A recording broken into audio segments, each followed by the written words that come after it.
Got it. Okay. And we are live. So excited to have this interview with humor coach and expert Geeta Kulkarni today on the Burnout to All Out podcast. So excited to have you today. Welcome, Geeta. Thank you. Thanks, Melissa, for having me. I'm obviously a raving fan of your work. I literally was a LinkedIn hermit prior to, and no joke, like literally and metaphorically, I was a hermit on this thing before I found your ways. So thank you. Oh my gosh. Well, I'm so glad you're here. So yeah, let me do the informal bio first, because Geeta is actually a student in our LinkedIn Method Academy, and also in our business basics. I believe you're coming into that as well, right? And so what I love amongst a million things about my business is that we get exposed to some of the coolest entrepreneurs that come through our program. And I'm like, humor coach, that I have not heard. We have to bring her on to the podcast so people can hear about this. And you're just such a shining light inside the program too. And one that likes, you share, you give, you engage. And you're just one of the reasons the community is incredible. And I'm excited for my audience to get to learn more about you and what you do today. I think that your story around entrepreneurship is going to be a lot of fun to unpack. And then also just your insights and expertise around humor and how it could be impacting our business if we don't have enough of it, right? And maybe some tips and tricks around it. So with that, quick backstory. So Geeta is a humor coach that helps people find and express their sense of humor to be more productive and effective at work and at life. She works with leaders, teams, and in partnership with other coaches. Humor lives in all of us. Sometimes it takes a little grease and mind work to find and cultivate it. Geeta also uses a variety of exercises she calls humor reps. Maybe we can go through one today. I don't know. To help a person find their funny. Who needs to find their funny? So Geeta has experience learning improvisation at the Second City in Chicago. She also operates and founded Avinta Services, which is a 17-year technology firm, which to me sounds like an oxymoron with humor. So we'll get to that. Most of her practice and perfection of humor originated from basic human survival in kindergarten class, and it's carried her on in her training of 30,000 people globally. If it weren't humor, she would not be standing. So such a fun bio to read. And want to get into this. So let's just start with the backstory. So where did you find that humor was the backbone of success? Like, how did this come to be? I mean, Melissa, it began pretty soon in my childhood. It showed up pretty quickly. I will say I grew up in a small town in Louisiana back in the 80s, and everybody just paint that picture in your head. And I looked a little different than everyone. We went to a private Catholic school, and I'll say we weren't like the richest people in the neighborhood. And I really found that I had to kind of work against those things, and all I had in my arsenal was just, I didn't have dollars, and I didn't have anything I could trade other than my personality and interactions like that to kind of gain and diffuse the audience or whoever I was talking to from a social status or something else, and that something I wasn't, right? And so humor was always the thing that whether I was, I kid you not, in kindergarten or I was in my workplace settings, that was a thing that I would use. I think it truly was a survival skill tactic for me to kind of use humor to kind of diffuse and move us away from what we aren't to what we are together. So yeah. Oh my gosh. So good. And I'm going to have so much fun unpacking this. And I even think about, even back in my corporate days, some of the best advice I got with like stage fright and like stepping on stage in front of thousands of people in corporate America with training was just to like, go ahead and make a joke about yourself the moment you get on stage. yes. Right? Yes. and diffuse all of that stress. Let people know you're nervous as shit, right? Like get it Right. out. Let's all Yes. take a deep breath because I needed that, right? Like Yes. whatever it is, right? It really, I mean, there's so much to it. There's a psychology, there's actually a chemical side to this, which is truly, I mean, I'm a nerd in its most classic form, even though I'm a humorist. I do study this stuff to many different, let's say, levels. But to your point, when you go out to an audience and you were smart about it, when you actually bring that audience to, yes, you're doing two things. We all operate, especially in the workplace today, from a place of somewhat of stress, basal stress, and you are actually shutting down pathways that reduce that, kind of produce that cortisol and that movement of stress inducing hormones. And in place on that same, let's say, pathway is the release of endorphins. And so you are doing something. So the faster you can get to shutting off the stress and repurposing it with positive endorphins, you are doing it for yourself and you're doing it for your audience, and their reception to whatever you're about to say will increase. It's a multiplier effect. So it's a highly, and believe it or not, there's a lot of intelligence to you. You kind of are like, I'm going to take this away from just me, I'm going to take it to you. And there's a lot of psychology around that, right? I mean, you're moving, you're kind of moving the shift in the focus, because everybody's expecting, the world expects one thing, and when you show up as a different kind of, you diffuse, you bring that to a different place, in a place of pleasure, it does so much for you. Yes. Oh my gosh, so good. And I even remember, people look at me with a business online. I'm on Zoom all the time. I'm on podcasts. I talk all the time. But I hosted my very first live event ever last year. And I had built a business for 3 years, having never met face-to-face any of my clients because it was the middle of COVID, right? Mm-hmm. And I remember being terrified to this was me last year, to step on stage in front of 100 people. And I know that making a joke out of it, literally coming on stage and being like, holy crap, I've met all of you guys on computer screens, but I was a little nervous to step on this stage and have this conversation with all of you physically here. It's just disseminate it, let it out. Right. And then all of a sudden your whole body is okay, I talked about the elephant in the room, right? You did, yeah. And people want to hear that. I mean, especially in this day and age, we're so ripe and receptive to real. And it's just, it does a lot. It's really kind of why I built this business, right? Because people need to hear the real. There's so much we're, operating. I don't know if it was the pandemic or if it was just, but we operated in a completely different vortex. And it's funny how we show up, and people still do this. We can show up differently in work than we do in our personal lives. And if we take some of that playfulness and mindset that we have and just bring it to the workplace, again, the right stuff, right? The right positive aspects of it, you can actually do momentous things. So kudos to you, right? I mean, the audience wants that. I spend a lot of work, believe it or not, with CEOs doing that type of work where they're showing their real, because the stories of their real, it's kind of like when you told that story, you're like, look, I've met many of you on screens, and now I'm coming into the real life. People are like, it's funny and it's real and it's raw and it makes you accessible, which even augments your status and your platform as somebody that disseminates knowledge. So anyway, yeah, so good. Okay, so I'm going to take a hard right for a second and we're going to come back to humor. But can we just talk about the fact that you started a tech company 17 years ago? Were you 5? Right.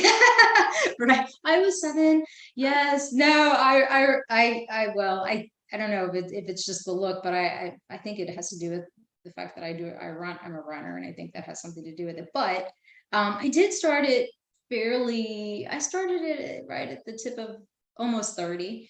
And it was a technology business. And like I said, when I was younger, I don't know what it is. Maybe I think some of the things that we do today, even our most successful things, come and kind of shine themselves a little bit as when we were younger. And so I always had this kind of building mindset where I wanted to build things for people. So that's how I founded this technology company, where I am implementing, technology solutions for companies, which are highly complex. But in that work and in complexity, lies the need for more of this kind of levity, if I call it, right? You Yeah. want to be fun about it. People are so stressed. People are nervous about failing. Um, and if you just kind of do good work to kind of pepper in, hey, it's okay, it's safe, we're having fun doing this, it does add levity to, it actually produces better results. And I noticed that with my work over the 17 years. I mean, that's how, um, whether it was, and everybody's scared, whether you're the CEO or you're an individual sales contributor, everybody is scared of change and they live in fear. And how's this going to make my life better or worse? Will it? That's probably one of the fundamental questions everybody asks when something new comes across their desk. So the more you can kind of you can kind of invigorate with humor, the better you are, right? So that, Yeah. I think that became, I'll say Vinton, I still operate that business, is a strong platform for kind of things that I experiment with, Yes. and brings in the humor stuff. So let's talk about this. I'm really curious. So what were you doing at 30? And what was the motivator to take the leap to launch your own business? Like, what did that look like? At 30, when I started my Vinton business. So it was a pretty fascinating story. I was working I graduated from business school, and I was working for a company, and my dad, I think some of this has to do with my dad, Okay. had a business, and he was like, why don't you take this bet? I think I was a little bit, I'll call it young, dumb, and naive, but to good degree.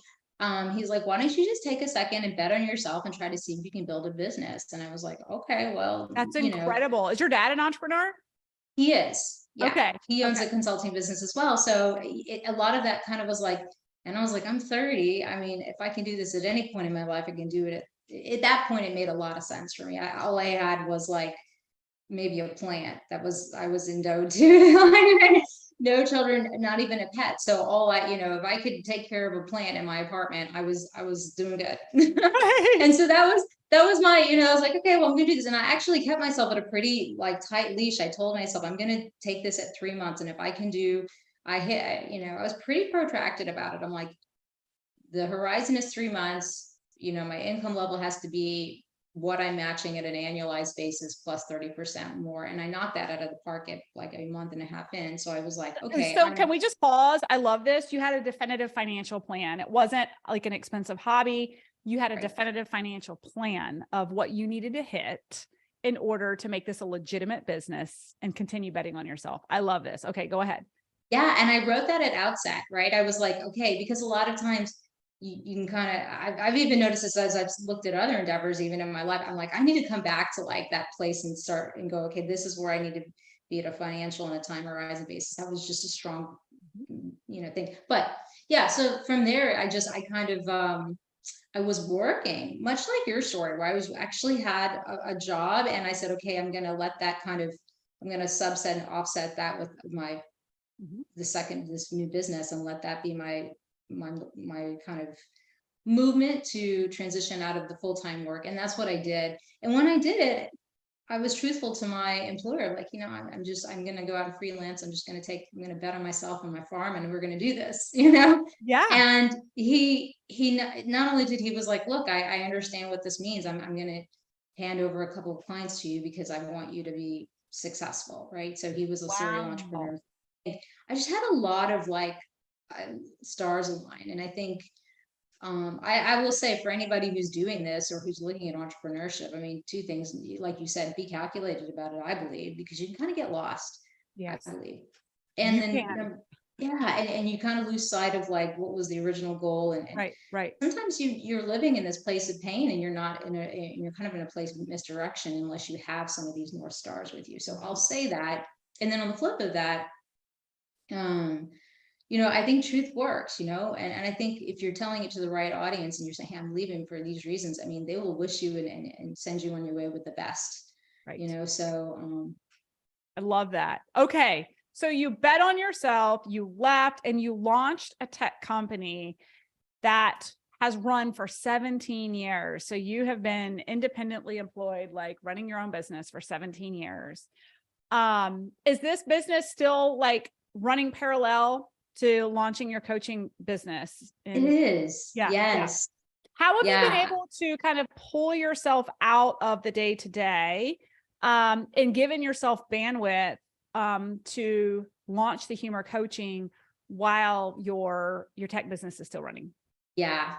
So this was a fascinating experiment for me, and this is going to sound like I'm smoking a cigar or a long, what is it, a long thing, like, it's Uh-huh. going to sound a little, but please, anybody's, let's just suspend that for like 2 hyper seconds. What it took for me is going on to trips, vacations, and just putting my team into a place where they're running the work. I was pretty calculated about making sure, I was 17 years in and I knew I was going to actually go out and launch a secondary business that was going to take a ton of my time and thought leadership to actually develop. So I sat down a year in front of that decision and I said, okay, what is it going to take to put my team in a place of autopilot, as much as they can be, and what's my role going to be. I did a little bit of intentional design about what I wanted the business to look like and what I wanted my involvement to be. I couldn't pull myself 100% out of that work. I knew I'd be involved at some degree, but to what degree I could, so and I'm a lot of it type A. So it's hard for me to leave and not get worried about where things are, but it took me, I literally went to Antarctica, like the most remote place in the entire world. And I did it in January. I did a kind of an absence in what's it called, in November, and I went to Iceland, which was just to get, I still had internet connectivity, and the team ran well, right? They operated, and I was only out for like a week and a half, and then I went to Antarctica and I was out for a good solid 2, almost 3 weeks. And that really, I didn't have internet. Like it was me and whales and seals and ice. It was, and that was the moment which my team really had to kind of step up, rise to the occasion. I did prepare my customers, and it kind of put me in a place where the team was sustainable. And it also allowed, I will say, me to kind of rise away from a lot of this and give the team more responsibility, which I think they wanted, Right. Right. So.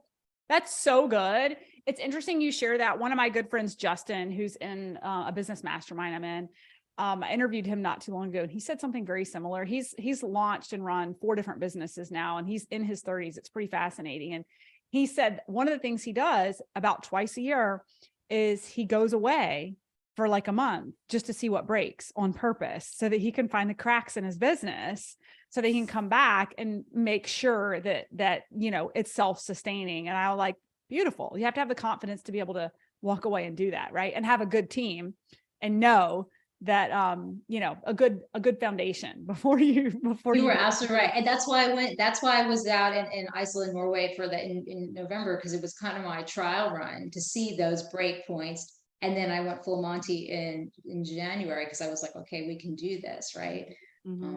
So Absolutely. good. Okay. So you've been able to create the brand bandwidth. Now you're launching this new business. So what gave you the light bulb, the vision to take action and launch this humor stuff? And then we'll get into the humor. Yeah. What gave you the vision to make space for this and make it a legitimate coaching business?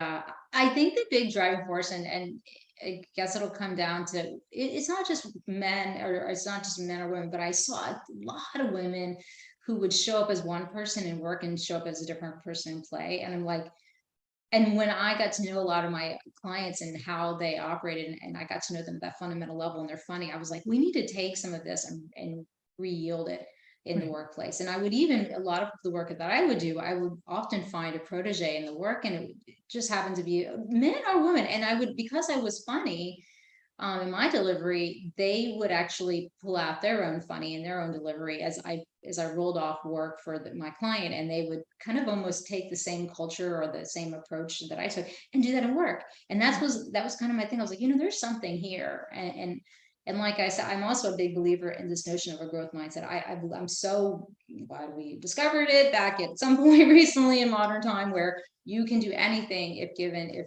left to the devices of your mind. It's a powerful, powerful muscle. I saw a lot of it in productivity for my running. And I'd say, if I can take the same rigor and the same concept of humor and just reapply those concepts to cultivate people, that was kind of my inspiration for forming Yes. the Humor Edge. I love this. I love this. Okay. So let's get into the humor. Can you give us some tips, some tricks, what we can do as leaders with teams? Let's go there first. And then maybe we'll talk about marketing and messaging. And is there a way to fold the humor in there? But, especially with LinkedIn, right? Because you and I are both we like to play on LinkedIn. And I personally find that humor actually works well on LinkedIn. And the average person is wearing a mask. So we'll get into that in a minute. But just some insights, tips, tricks for, running a business as the leader, because I know you're working with some executives one-on-one right now, which is awesome. You're helping them be more funny, right? Why? What's the value? Yeah. Well, so value of humor. So huge. One is that it increases your perception in the mind of the average, I shouldn't say it for lack of a better word, average mortal, mere mortal. We actually give points to the person that is funny, appropriately funny, more so than we would to somebody who doesn't. In fact, I mean, I'll even cite, there are studies that were done by Robert Half, 98% of employers appreciate a candidate in front of them that has some sense of humor. They will actually go towards the advancement of hiring that person, because that means that they're personable. It does a lot. So that, number one, it does augment status. It also shows vulnerability, because when you do that, you're obviously humor. And it also shows that you, intelligence, vulnerability, and it just shows that you're persistent, you're resilient, you can actually roll with the punches. We will not, every day of work and every day of interacting with a human being will not always be sunshine and rainbows. So this is what humor really imparts, is that reality to whether you're a person and you're in a team, or whether you're a leader and you're guiding a team. These things are very important in this day and age. I mean, a lot of why people have anxiety in work is because of people. And the more you can show that reality and through a lens of levity, you're actually painting yourself in a great place.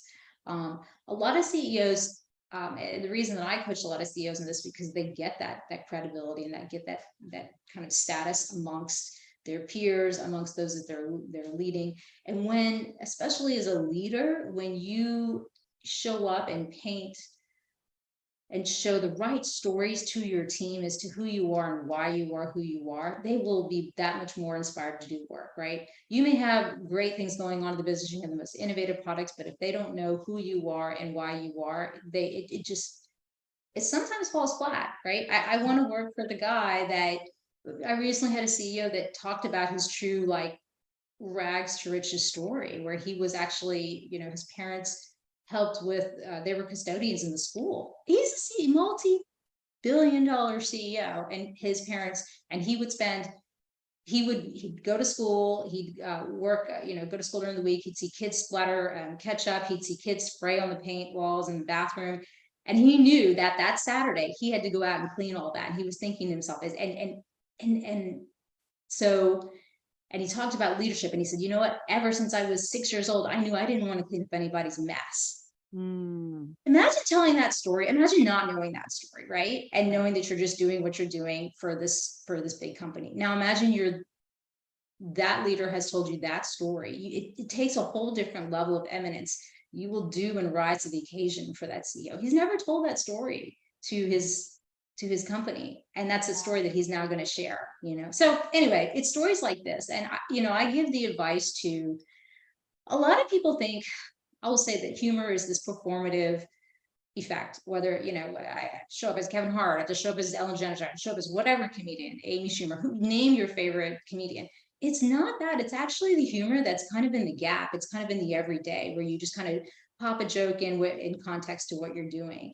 So a lot of people have this kind of conception that humor has to be, I call it performative, and it doesn't. You can show up and be hilarious, and there are many people that do it not in that limelight, right? And that's where you're still funny, right? And so I tell a lot of my managers, start with the story, find out something unique about yourself, or discover something that was kind of a guiding light, and tell that story. And I follow something called a story spine, which if you followed any Disney movie, once upon a time, there lived a, and then you kind of go towards a bend, and then you kind of talk about why you did what you did, then you talk about why you did what you did again, and then you kind of end it with your lesson learned. And it's a very simple framework, and I tell my leaders to do that. Story spine. In fact, that's the story spine that my CEO had used when he was, we were walking through that work.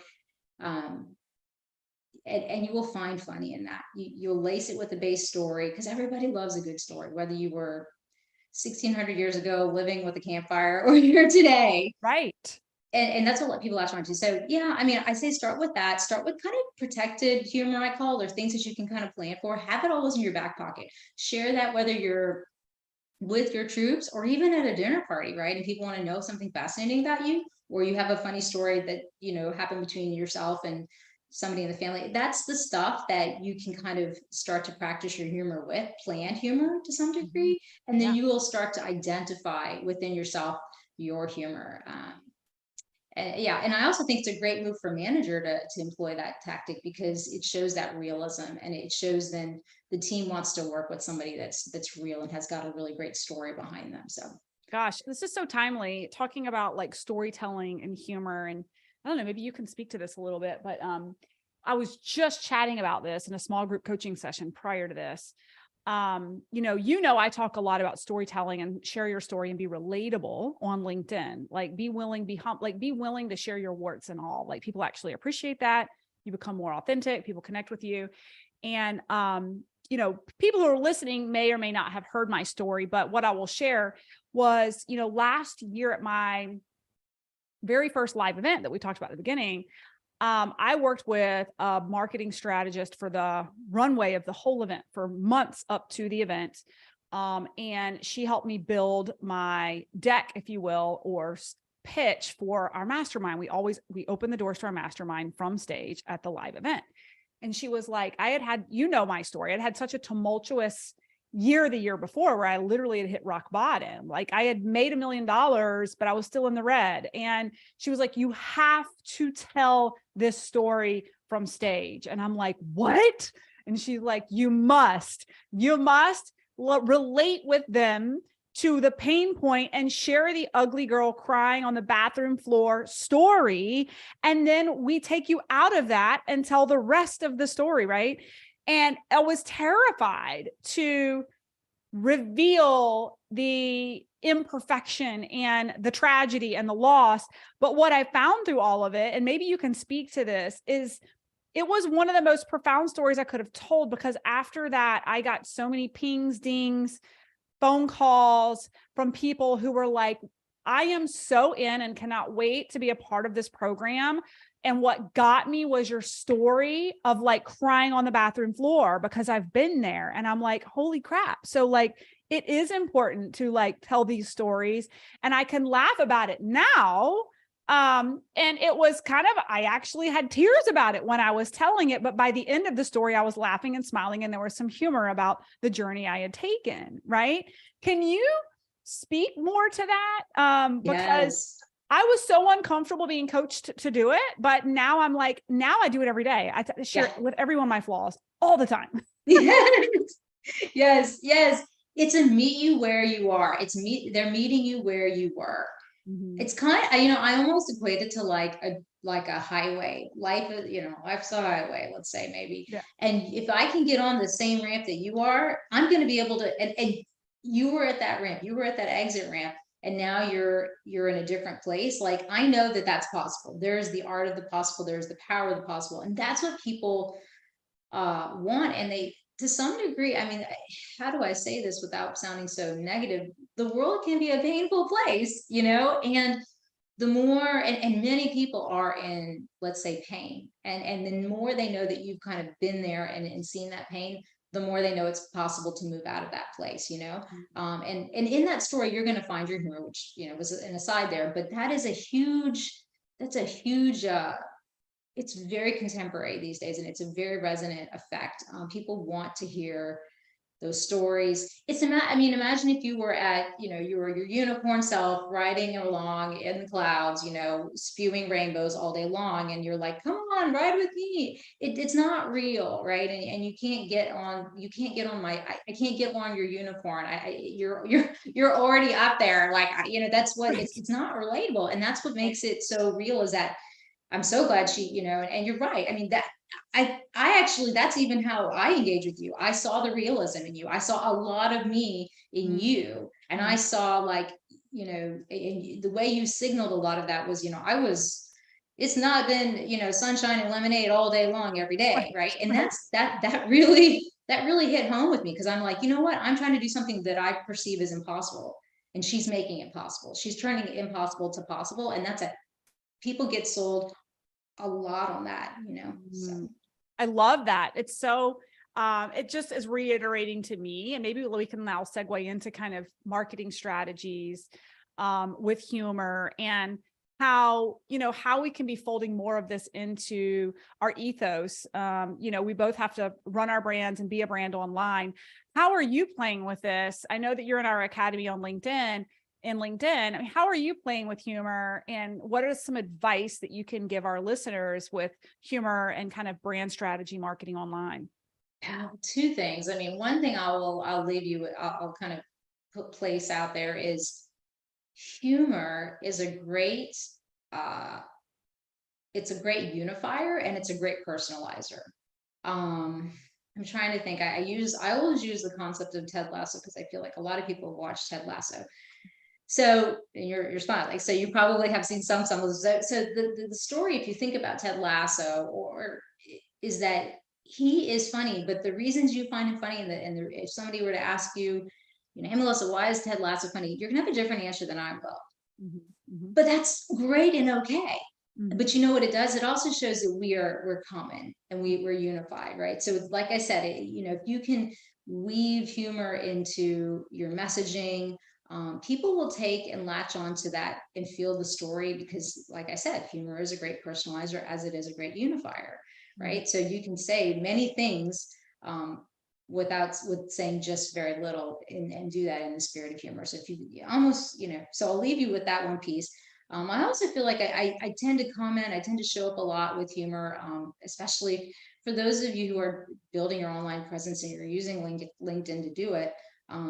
As much as I can, I try to incorporate humor into my messaging. People, like you said, people will respond on a post and even look at other people's comments when they're funny. I mean, it gets people's attention, like you said earlier, right?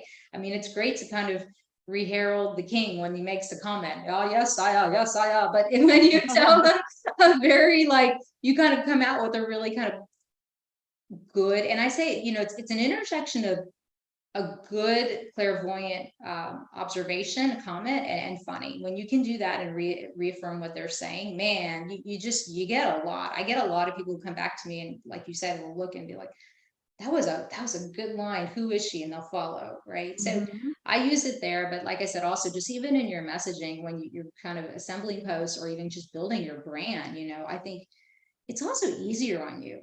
You do enter a flow state when you exhibit humor, which means that you're kind of you're releasing, not to be nerdy about it, but the ganglion globulin, thing. Yeah, no, get nerdy actually with me. I love nerd. I have a doctorate in pharmacy. Let's go there. Okay, there we go. So yeah, I mean, you're releasing something that you're releasing when you're in a meditative state. And it's easier on the mind. I mean, it's easier on the mind to actually read something that's light and enjoyable, and you'll digest it more than you will, and you'll remember it more. That's the other thing that CEOs, they want to deliver with memorable messages, because it matters, So there's just a lot of subtext benefits that the humor affords you, that you just, yeah. if you have to call for the humor drink or the not. Yeah, no, I mean, this is really important for those of you who are listening. I mean, what I'm hearing you say is, like, if your content is super dry and straight to the point all the time, consider starting to infuse some humor into it, right? If you're seeing that there's not a lot of engagement, consider infusing some humor into it. This is going to be, it's interesting. I guess I would love your thoughts on this, because you've kind of alluded to it a little bit. I'm kind of intermingling humor versus just being your authentic self. To me, I think everyone's got some humor in them. They're filtering it for fear of like maybe what others will think of their humor. So to me, like being humorous and being our authentic self are kind of coincide. I use cuss words, and that's just like also a part of who I am. And what I've learned about that is, or I guess where I'm going with this is what I found about myself is that by not trying to be something different, but rather just being exactly who I am. And when I occasionally drop a 4-letter word or, tell a joke or say something like raw and real about myself, it actually requires way less energy of me to be me than it did in the past, trying to filter who I thought the world wanted me to be. And that's really fucking exhausting. Yes. Try like 17 years back in my other business. Yeah, that's exactly what this was like. Founding the Humor Edge was like cathartic for me, because at moments I was, to your point, it actually takes like twice as much energy, if not more, to be like this split bifurcated personality that you right? yes. It's almost Yeah, like then you have more energy left to do other epic shit, right? And right. not be so filtered. And what I find is that then you magnetize more the people that you want, and you repel the people you wouldn't want to sit and have dinner with anyway. Yes, Right? it's just like when rehearsal. So you're coming out of it. That is exactly it, right? You're feeding more of what you need, and to your point, that tribe that you're looking for is coming with you, and Right. that's a beautiful thing. Not everybody's going to be on your bandwagon, and that's fine and okay, because those that are in your tribe, because you're using and eliciting your right humor and your right authenticity, will in fact come to you, and it'll give you that much more status, I won't say status, but that much more platform and confidence within to be that person that you are. 100%. And I think that's one observation we made at our live event last year, is so many people who came to the event said, I have never been in a room where everyone was family, there were no cliques, and like people were just being themselves. And I think it starts from the top. Like, Yes, you're a magnet to attract people to be their authentic selves, then when you get in a room, that's the expectation. And then there's so much more authenticity and human connection that happens. And like, I would rather that than have 10 times as many people in the room that are the wrong people and the wrong energy, right. Yeah. When it's kind of like when you're one thing, if you're everything to everybody, then you're nothing to everyone, right? That's it's that same, and it does. I mean, you can see it in your ethos that you are who you are, and that does it reverberates through the team, it reverberates through your programming. I also, like me, I'll say from a purchasing point of view for your product or anyone else's, I now know I had a very clean line and a very straight direction on what you represented and also what you did, which was a good thing, right? Right. So, because also from a servicing perspective, how would you like if I was like, oh yeah, I think I got sold a bag of goods and it's not exactly the bag of goods that I wanted, right? Could you, then you have to customer service me, and that's going to cost you, 100%. operational costs. That's so there's so much. I mean, be intentional, right? Find it. And for me, I will say, like, and for many of us, they're out there in this world today, like, some of us have been wearing this, like, they're like, I'm not here, I'm sure it's down there somewhere, I just gotta keep looking, you just have and it's gonna take a bit of time. But I will say, like, I do the reps, I'm like, go out and look at, just think, right, go out and find people that are like you, that whether it's somebody that's famous, I mean, or there's somebody that's not. I write a bit on different types of humor that's out there. Tina Fey, Tina Fey, Kelly River, everybody. There's a lot of humor out there, and if you can find something that resonates with you, you can start to untap it, especially if it's really buried within. But I will tell you, when you find it, like you said, it does so much to make your life better, not just on the work front, but on the home front. So. So good. So good. Well, Geeta, this has been such an awesome interview. So where can people find you? And if people want to work with you, what do you have going on? Yeah. So I will say my most active platform, kudos to you, Melissa, is LinkedIn. Yeah. You could schedule a consult with me. I'm happy to,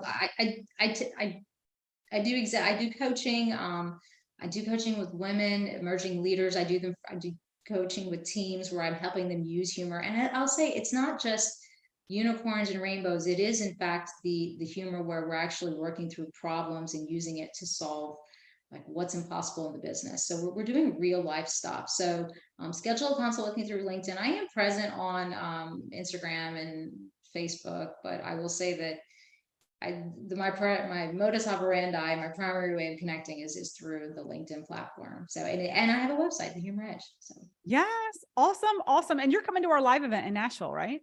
Are you coming I to our think live so. event? I'm trying to figure out because I'm kind of at the mercy of a couple clients that are asking me, work. Gotcha. So I'm like, let's see where this lands So relative. I So won't overpromise our listeners that you will definitely be there, but there's a chance if you want to meet Geeta, there may be a chance to meet her in Nashville in a yep. couple of months. Awesome. Okay. So what is your LinkedIn handle so people can come find you if they're I think it's just LinkedIn, maybe Geeta Kulkarni. So my okay? name, Perfect. And it'll be in the show notes. And the website. thehumoredge.com. Okay. You guys heard it. It'll all be in the show notes. Thank you so much for coming in today. And just first of all, being a shining light to entrepreneurship, and betting on yourself in your 30s to like launching a business. You're an inspiration that you can launch a business, run a business, and keep the business running while you walk away and launch something else. Such an inspiration. And I think that now this is like 2.0 for you, like how you're making even bigger impact with what you're doing now is so cool. So with that, just thank you so much for being here today. And if you guys love this episode, come find her, check her out, learn from her on how you can be infusing more humor into your life, into your content, into your business. And with that, Geeta, thanks so much for being here today. Thank you, Melissa. All right. See you Bye-bye. later.